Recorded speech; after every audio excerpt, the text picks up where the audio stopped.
Amén. Para el segundo mensaje tenemos el título Hijo de Dios. Hemos leído Primera de Juan, capítulo 3, versículos 1 al 10. Hemos estado recibiendo mucha gracia durante estas últimas semanas mediante los mensajes. En el primer mensaje hemos escuchado acerca de cómo nosotros hemos encontrado, mediante la gracia de Dios, el camino para encontrarnos con Él, el camino para ser llamados hijos e hijas de Dios. La semana pasada vimos cómo Jesucristo sana, y si nosotros hemos recibido esa sanidad, significa que nosotros somos hijos e hijas de Dios. Pero vamos a entender un poco más acerca de qué significa ser un hijo de Dios, una hija de Dios. Si bien es cierto, quizás lo escuchamos todos los días, pero siempre es bueno entender qué encaja el que yo sea llamado un hijo o una hija de Dios. ¿Qué quiere decir eso? Con tantos acontecimientos que se levantan hoy en el texto de meditación que hemos leído, David dice algo muy precioso, dice que mis huesos te alaben, dice. Y David no está escribiendo esto en un tiempo de paz, no está escribiendo esto en un tiempo de total relajo, sino que está escribiendo esto porque precisamente lo están persiguiendo a él para querer matarlo. Nosotros vivimos hoy en un tiempo en el cual están sucediendo muchas cosas que podrían decirse que nunca ha sucedido antes, ¿no? Por ejemplo, este caso de la corrupción en el gobierno peruano, que abarca el gobierno brasilero, que abarca otros gobiernos de otros países latinoamericanos. Esto es sin precedencia, le dicen. No ha sucedido esto antes en la historia de la política latinoamericana. Tantas cosas que se levantan en el mundo, con el presidente de Estados Unidos, que no por su decisión, era una ley decretada por el Congreso hace años atrás, pero él ya decidió firmar para que la embajada sea puesta en Jerusalén y Jerusalén sea reconocida como la capital de Israel. Barack Obama prometió hacer eso, no lo cumplió. Clinton lo prometió hacer eso, no lo cumplió. George Bush también creo que lo prometió y no lo cumplió. Sin embargo, hoy se da. Hace unos días se dio. Son acontecimientos que se están levantando y que nosotros como iglesia tenemos que saber el trasfondo espiritual de todo esto. Amén. Tenemos que saber el trasfondo espiritual de todo esto. Siempre hay una corriente espiritual detrás de todas las cosas o acontecimientos que se están levantando en el mundo. Siempre es así. Siempre ha sido así porque Dios no obra al azar. No son las cosas que al momento o a última hora está haciendo Dios las cosas. Dios desde antes de la fundación del mundo ya ha planificado todas las cosas. Pero también tenemos que entender el por qué es importante que nadie ni nada nos mueva en nuestra identidad como hijos e hijas de Dios. En este mundo hay muchas cosas que nos van a querer mover en nuestra identidad. ¿Quién soy? ¿Para qué he nacido? ¿A quién le pertenezco? Jesús lo dijo claramente en el primer culto. Juan 14:1. No se turbe vuestro corazón, porque sabía que iban a venir cosas que iban a hacer mover su fe, cosas que iban a hacer de repente vacilar en su identidad como hijos o hijas de Dios. Y con eso no me refiero solamente a temor o a miedo, me refiero también al desinterés, al que a las personas ya no más le interesa ser parte de una iglesia, ya no más le interesa la palabra, ya no más le interesa ir a la iglesia. No solamente me refiero al tema del temor, sino al desinterés que se puede generar a causa de que yo me mueva en cuál es mi identidad como hijo o hija de Dios. Entonces, es lo que vamos a ver el día de hoy, mientras que vemos el segundo punto: hijos de Dios, hijas de Dios. Para empezar, la introducción. En el primer culto hemos preguntado ¿quién es Dios o qué es Dios? Y hemos dado tributos acerca de Él. Hemos dicho que Dios no se puede definir por algo físico, material de este mundo. Por eso les hacía el ejemplo real, que parece, es absurdo, pero es real, que algunos ateos afirman que su Dios es un plato de fideos rojos que flota en el aire, ¿no? Le dicen el monstruo del spaghetti monster, le dicen. Eso es algo real. Hay realmente unos ateos que creen que ese es su Dios. Ahora en el segundo culto vamos a preguntarnos ¿qué es la religión? Porque así nos conocen en la sociedad como personas religiosas. La pregunta es ¿qué es la religión? O si el Evangelio es religión, sería quizás la pregunta, ¿no? Y nos han preguntado quizás muchas veces esto nuestros familiares o nosotros mismos nos hemos puesto a pensar ¿qué es la religión? ¿Seré yo realmente un religioso? ¿El Evangelio será realmente una religión? Algunas personas dicen que todas las religiones son iguales, que esto lo dicen constantemente, tanto que creo que no saben de qué están hablando. Dicen constantemente todas las religiones son iguales. Todos los caminos llevan a Roma, ¿no? Vamos a analizar generalmente, solamente generalmente, si eso es cierto o no. Vamos a tomar 3 religiones mayores del mundo: budismo, islam y el judaísmo. Y para empezar, los budistas no creen en un Dios. Pues creen que uno puede llegar a un estado de nirvana, en el estado de que uno puede convertirse divino, de que uno ya se despoja de todo deseo, de que uno se despoja de todo deseo o pasión, ¿no?, de su vida carnal. Eso es lo que ellos creen en el budismo. Y le dije, creo que la semana pasada, si Dios no existiera, el budismo sería una excelente religión, porque uno mismo se hace un Dios. Eso es si Dios no existiera. Pero Dios existe. Cristo existe. El Islam, ¿qué creen ellos? Sí, creen en un Dios, son monoteístas, creen en un solo Dios, pero ellos dicen que Jesús no murió en una cruz. Sabemos por historia que hubo un hombre llamado Jesús, que este hombre Jesús tenía seguidores que le llamaban cristianos, y que fueron tanto los cristianos como los judíos y los romanos, ateos, agnósticos, que vieron la crucifixión de Jesús y escribieron libros de esto. Pero sin embargo la religión islam dice que Jesús no murió en una cruz. Está el judaísmo, que también habla acerca de Dios, pero ellos hasta el día de hoy siguen esperando su Redentor, siguen esperando su Mesías. ¿De qué estamos hablando cuando dicen que todas las religiones son iguales? ¿Qué quiere decir esto? ¿Se entiende? ¿Todas las religiones son iguales? Dicen, sí, por el exterior serán diferentes, pero en su núcleo son iguales. No es así. Cuando nos ponemos a preguntar ¿qué es la religión? ¿El Evangelio es una religión? Yo tengo que empezar a entender que muchos piensan que el que yo pertenezca al budismo, al islam, al judaísmo, al cristianismo, entonces ya soy una persona buena. Porque dicen que el mayor objetivo de cada una de las religiones de todo el mundo es las buenas obras.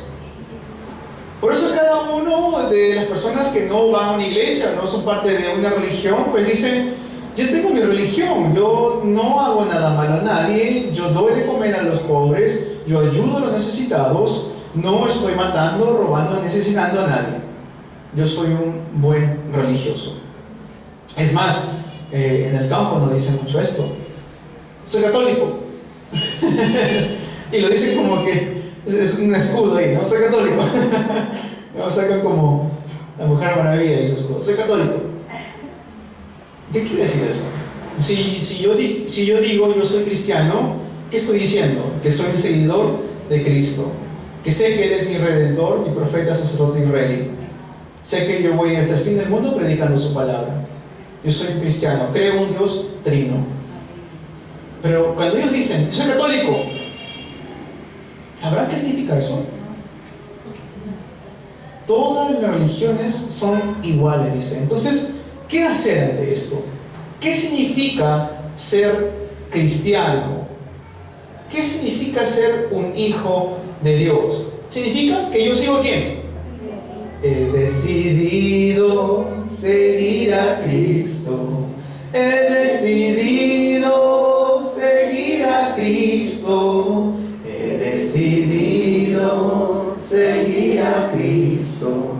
No vuelvo atrás, no vuelvo atrás. Amén. Amén.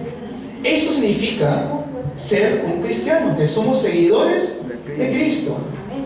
Sabemos quién es Él.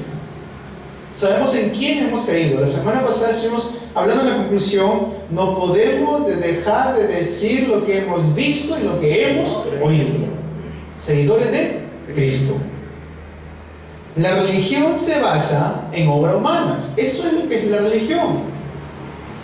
La religión se basa en obras humanas, en obras que el hombre puede hacer. Es más, la Biblia habla acerca de la religión. Santiago 1:27. Es la buena religión que es agradable del Señor, visitar a los enfermos, visitar a las viudas, ayudarlos. Dice que guardarse sin mancha del mundo, ¿no? Esa es la obra que el ser humano hace de la religión. Pero el Evangelio es la religión.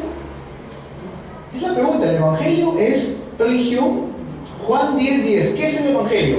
Es vida y vida en abundancia. Por lo tanto, no podemos decir que el Evangelio es religión. ¿El Evangelio qué es? El Evangelio es vida. El Evangelio es vida. La religión es lo que el hombre puede hacer. El Evangelio es lo que Dios hace por nosotros. Marcos 10:45. El Hijo del Hombre no ha venido a ser servido, sino para servir y entregar su vida en rescate por muchos. El Evangelio. Entregar su vida, ¿para qué? Para darnos vida. Porque estábamos en ese estado. Estábamos nosotros en un estado de condenación. Este estado es muy fuerte. Es horrible el estado de la condenación.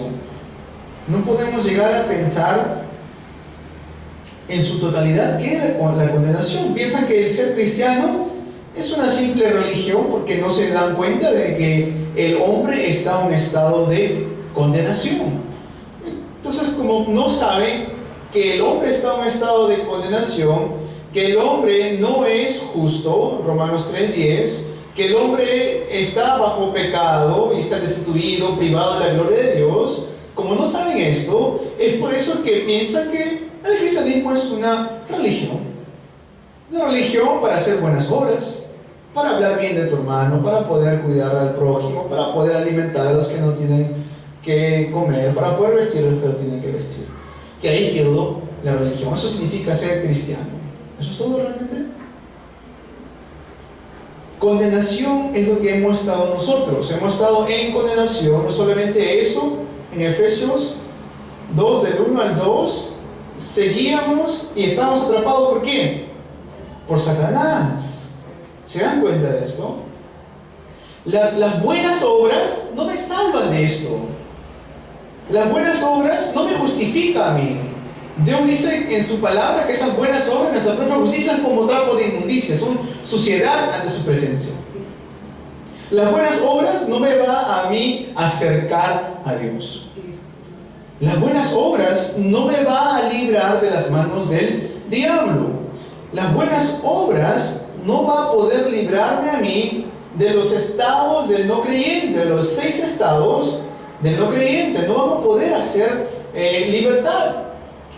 en esto. No voy a poder ser libre del hijo del diablo. No voy a poder ser libre del pecado, de la muerte, de la separación, de la aflicción mental, de la aflicción física, de la aflicción espiritual, de la muerte, de la condenación, del infierno. Las buenas obras no me van a librar de eso. Y no me malinterpreten. No estoy diciendo que no hagamos buenas obras. Ya voy a llegar a ese punto. Pero estamos viendo y definiendo qué es el Evangelio y qué es la religión. La religión es las buenas obras, pero la religión no me va a dar a mí, no me va a sacar a mí del estado de la condenación. Esto es un sufrimiento eterno. Esto es algo terrible. ¿Se dan cuenta, hermanos? Es algo terrible. Sufrimiento hasta la tercera y cuarta generación. Por eso creen más en los muertos, creen en talismanes, creen en hechicerías, en duendes, en talismanes, en duendes, lo contó nuestro hermano Gerardo, en fortunas, supersticiones. Creen más que es lo que dice adivino, los santos. ¿Sí? Ya ves, yo te dije que había dicho este adivino que Paolo no iba a ir al mundial. Ya. Y está su vida definido con lo que dijo este hombre. Ya ves que así me dijo el brujo o la bruja. Esto no lo digo de broma, pero en Kenia, si no me equivoco, un país de África, tienen una superstición de que cuando el esposo de una mujer muere, la mujer tiene que ir a un limpiador. Este limpiador le dice qué tiene que hacer: quemar la ropa del marido, acostarse, tener relaciones sexuales con este limpiador, para que el espíritu del esposo que ha muerto ya no más esté ahí. Y de esa manera se han contraído enfermedades venéreas como el VIH. ¿Okay? Esto es algo serio. Las personas están sufriendo en este estado, pero piensan que la religión les va a salvar. Buenas obras, eso me va a rescatar a mí. Si no entiendo por qué el hombre está en ese estado de condenación, caigo en esas cosas. Eso es un extremo, ¿ah? Pero hay cosas así aquí en nuestra sociedad. Va uno a una esquina y ya se ve el que amarra por semanas, ¿no? El que hace amarres de una semana, un mes, un año, 2 años, lo que sea. Brujos, cuy negro, dicen, ¿no? Ya ponen el color del cuy y todo esto. Esto es por todos lados. Creen en talismanes, en chamanes, en lo que dicen los brujos. ¿Por qué? Porque piensan que el cristianismo es solamente una religión más. No se dan cuenta del estado de condenación en la cual están las personas y que su destino final es el infierno. Condenación. Por eso nosotros no predicamos otra cosa. Por eso decimos que el budismo, aunque muy buenos que sean ellos en hacer las buenas obras, en hacer grandes horas de meditación, yo creo que uno podría hacer días y días que ellos se pasen meditando, eso no va a rescatar al hombre del estado de condenación en el cual se encuentra.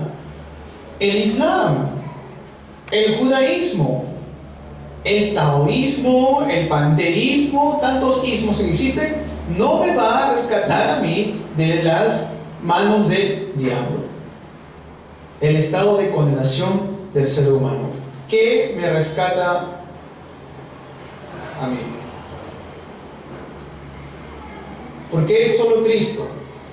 Porque solo Cristo vence el poder del diablo. ¿Por qué solo Cristo? Porque solo Cristo vino en forma de hombre. Juan 1:14 lo dice así, que vimos su gloria, gloria como de unigénito de Dios. Solo Cristo es sin pecado y sin manchas. Hebreos 4:15 lo dice así, que Él fue tentado en todo, pero no cayó en tentación. Miren lo que dice el versículo 5 de la lectura de hoy. Y sabéis que Él apareció para quitar nuestros pecados y no hay pecado en Él. ¿Quién es? Solo Cristo. Solo Cristo nació de una virgen, nadie más. Cuando escuchamos a estas herejías o sectas que se levantan y que dicen que un hombre de Corea del Sur, An Song Hong, es el Cristo y su esposa es la Madre de Dios, ambos nacieron de padres pecadores, ellos no pueden ser el Cristo. Actualmente existe un hombre en África que dice que él no ha enviado a su hijo Jesús.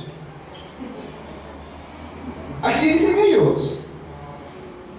Los israelitas, o no sé cómo dicen su religión, Atahualpuzi, que ahora es Jonás dice que él es el Cristo. Él nació de una madre pecadora y de un padre pecador, al igual que todos nosotros. Al igual que todos nosotros. Cuando vemos ese loco que murió, Jesús de Miranda, que mandó a sus seguidores a tatuarse 666, ese salvos, siempre salvos. ¿Cómo murió? Murió de cáncer. Estaban esperando que resucite, hasta el día de hoy siguen esperando, igual que Atahualpuzi. Porque ellos no nacieron de una virgen, solamente Jesucristo. Génesis 3:15, la simiente de la mujer herirá la cabeza de la serpiente. Solo Cristo nació de una virgen, solo Cristo resucitó al tercer día, demostrando de esta manera que Él es Dios, que Él venció la muerte. Primera de Corintios 15:55, Pablo dice: ¿dónde está, oh muerte, tu aguijón? ¿Oh sepulcro, tu victoria? ¿Dónde está? ¿Alguien más en este mundo, en esta tierra, pudo hacer eso? Nadie más. No fue ningún hombre, no fue ninguna mujer, solo Jesús el Cristo. Por eso es que decimos que el Evangelio es vida y vida en abundancia. Porque no solamente nos da vida, nos ha rescatado de un estado de desastre, nos ha rescatado del infierno, nos ha rescatado de las manos del diablo. Por eso no podemos pensar que el cristianismo, el ser un cristiano, es una simple religión más. No podemos decir que, sí, yo soy cristiano, pero todos los demás están bien también. Tenemos que entender quién soy. Un hijo, una hija de Dios. Filipenses 3:20, ¿dónde está nuestra ciudadanía? Nuestra ciudadanía es de los cielos. Nuestro nombre no solamente está escrito en la RENIEC, está donde, en el libro de la vida. Dicen amén a esto. En el libro de la vida.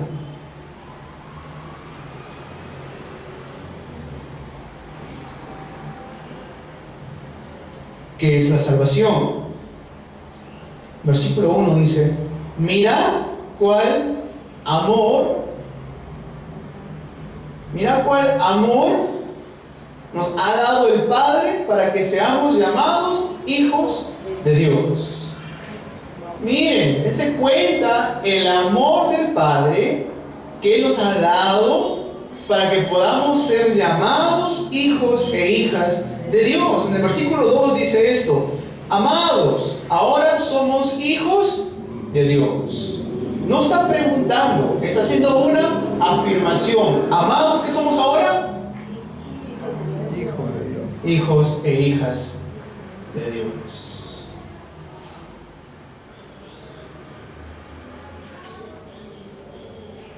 La salvación. ¿Qué es la salvación? ¿Qué es la salvación? ¿Pecado? No más. ¿Muerte? No más. ¿Diablo? No más. ¿Qué es la salvación? ¿Qué es ser un hijo de Dios? Miren, ahí Juan está hablando muy claro. En el versículo 10 dice lo siguiente: en esto se manifiestan los hijos de Dios y los hijos del diablo. ¿Okay? Todo aquel que no hace justicia y no ama a su hermano, ¿qué dice? No es de Dios. Todo aquel que no hace justicia y no ama a su hermano, ¿qué dice que es? No es de Dios. El versículo 14 dice lo siguiente. No lo hemos leído, pero lo voy a leer yo. Nosotros sabemos que hemos pasado de muerte a vida en que amamos a los hermanos.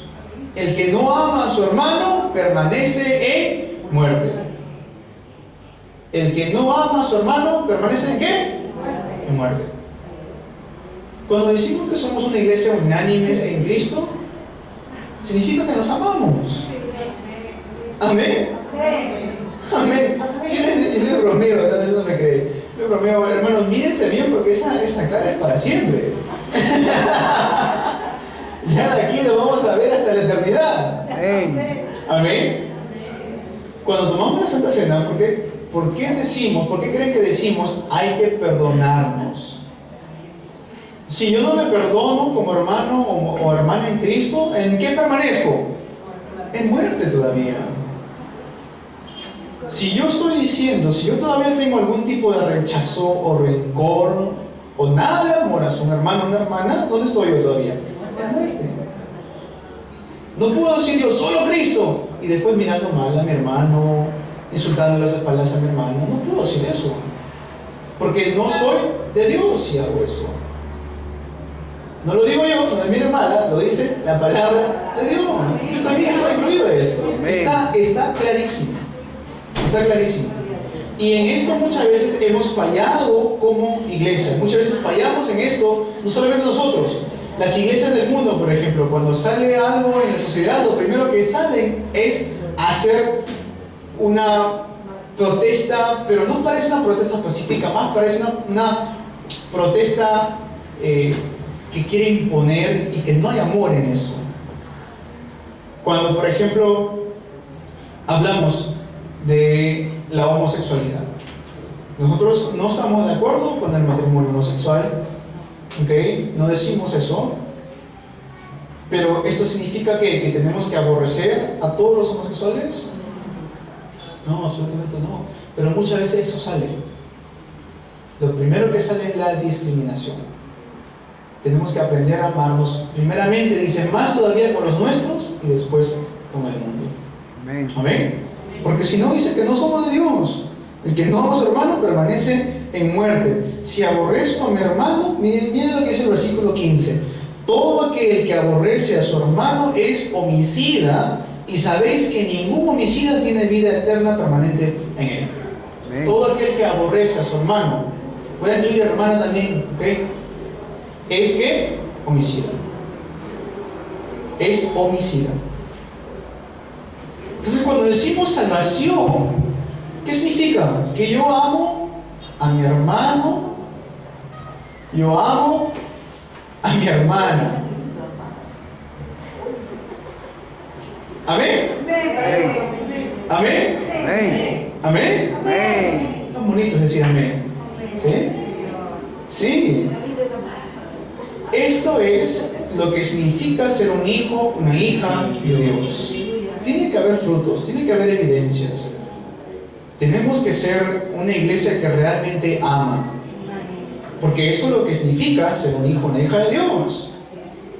Estamos hablando de que hemos sido rescatados del destino del infierno, de los 6 estados de no creyentes, de las manos del diablo. Pero no solamente eso, Dios me ha dado amor. Y porque Él me ha dado amor, yo puedo transmitir amor a mis hermanos y a mis hermanas. Entonces, si un hermano o una hermana se cae, ¿qué hacemos? ¿Lo discriminamos, lo botamos? No, lo levantamos. Oramos por él, oramos por ella. Amén. Si un hermano todavía le falta madurar, ¿qué hacemos? ¿Lo botamos de la iglesia? Hay que amarlo en paciencia. Hay que amarlo y levantarlo en palabra, en oración. Amén. Porque si yo aborrezco a mi hermano, yo soy un homicida. Y nosotros hemos nacido de Dios. Somos hijos e hijas de Dios. De Dios. Eso incluye amar a mi hermano. Amar al pastor, que yo también estoy ahí. Hay que amar más al pastor. Amar al pastor igual que yo los amo a ustedes. Amén. Hay que amarlo bastante al pastor, caray. Están gozando la palabra. Amén. Conclusión, la fe. ¿Qué es la fe? A ver. Ahí está la fe. Génesis 3:15 dice la simiente de la mujer. Y ojo que hemos leído esto. Todo aquel que es nacido de Dios no practica el pecado, porque la simiente de Dios permanece en Él y no puede pecar porque es nacido de Es Dios. nacido de Dios. ¿Ok? Amén. ¿Qué es la fe? Mateo 16:16, tú eres el Cristo, el Hijo del Dios viviente. Y ahora miren lo que dice Juan, primera de Juan 5:1. Primera de Juan 5:1. Todo aquel que cree que Jesús es el Cristo es nacido de Dios. Todo aquel que cree que Jesús es el Cristo es nacido de Dios. Y todo aquel que ama al que engendró, ama también al que ha sido engendrado por Él. Amén. Amén. Si yo confieso que Jesús es el Cristo, yo creo que Jesús es el Cristo, significa que Dios me ha engendrado. Y si yo amo a aquel que me ha engendrado, también amo a mi hermano, amo a mi hermano. Amén. ¿Pero por qué la fe? A ver, porque esta fe vence al mundo. ¿Cómo yo voy a poder vencer al mundo? Y lo que se escucha comúnmente, hasta los ateos usan esto que dijo Jesús, ¿no? No hay mayor amor de aquel que da su vida por su amigo o su hermano, su hermana. Entonces ellos dejan de lado a Jesús, dejan de lado a Cristo, porque son ateos, no creen en Dios, pero ¿qué hacen? Yo amo a mi hermano, yo amo a mi hermana, dicen ellos, dejando de lado a Cristo. No estoy viniendo aquí a dar un mensaje de buena moral o de buena ética. Estamos aquí escuchando el mensaje de la palabra de Dios. En Cristo, todo. Sin Cristo, nada. Por más que yo ame a todo el mundo, sin Cristo, de nada me sirve. Por eso tengo que tener la fe en ¿quién? En Cristo. ¿Por qué? Porque si yo creo que Jesús es el Cristo, yo soy nacido de Dios y con esa fe yo puedo ¿qué? Vencer al mundo. Primera de Juan 5, del 4 al 5, lo dice así: porque todo lo que es nacido de Dios vence al mundo. Y esta es la victoria que ha vencido al mundo, nuestra fe. ¿Quién es el que vence al mundo? Sino el que cree que Jesús es el Hijo de Dios. ¿Son vencedores del mundo o no? ¿Son vencedores del mundo o no? Primera de Juan 5, del 4 al 5. Nuestra fe no es una fe cualquiera, no es una religión más que el mundo muchas veces nos quiere hacer creer. Nuestra fe vence al mundo. Nuestra fe vence al mundo. Por eso es la importancia de permanecer unánimes en oración. Tanto en la oración continua, la oración marcada, la oración de madrugada. Los días miércoles estamos dando culto y viernes también, pero estamos usando ese tiempo para orar. Si yo tengo el pensamiento y digo esto, no voy a ir porque solamente van a orar, eso es el pensamiento equivocado. Sí, no, mejor no, porque van a orar y yo puedo orar acá en mi casa. ¿Se entiende? Eso es el pensamiento equivocado. ¿De quién hemos nacido? De Dios, de Cristo. Si hemos confesado que Jesús es el Cristo, es nacido de Dios. Amén. Amén. Hemos nacido de Dios, somos engendrados por Él y tenemos la fe que vence al mundo. Los bendigo en el nombre de Jesucristo. El día de hoy hayamos entendido un poquito más qué significa ser un hijo, una hija de Dios. Amén. Por eso el amor que tenemos no es porque somos personas sentimentales, es porque Dios nos amó. Amén. Dice que nosotros lo amamos a Él. ¿Por qué? Porque Él nos amó primero. Amén. Si no es posible. Esposos, amen a sus esposas. Esposas, amen a sus esposos. Amén. Ellos también son sus hermanos y hermanas en Cristo. Sí, de verdad. ¿No? Sé que estamos regresando, pero lo digo muy en serio. Muchas veces somos más buenos con los hermanos de la iglesia que con nuestros propios esposos o nuestras propias esposas. Y así no puede ser. Amén. Amén. Amén. Mi esposo mi esposa también es mi hermano, hermana en Cristo. Amén. Esto lo manda Dios. No lo estoy diciendo yo para ser buena gente, lo dice Dios. ¿Ok? Que no ama a su hermano o su hermana es que un homicida. Pablo mismo lo dice. ¿Quién, si somos de una sola carne como matrimonio, quién detesta, quién odia a su propia carne? Amén. Amén. Que este mensaje el día de hoy sea de mucha bendición, sea de mucha fuerza para sus vidas. Vamos a orar. Padre, bueno, te agradecemos por este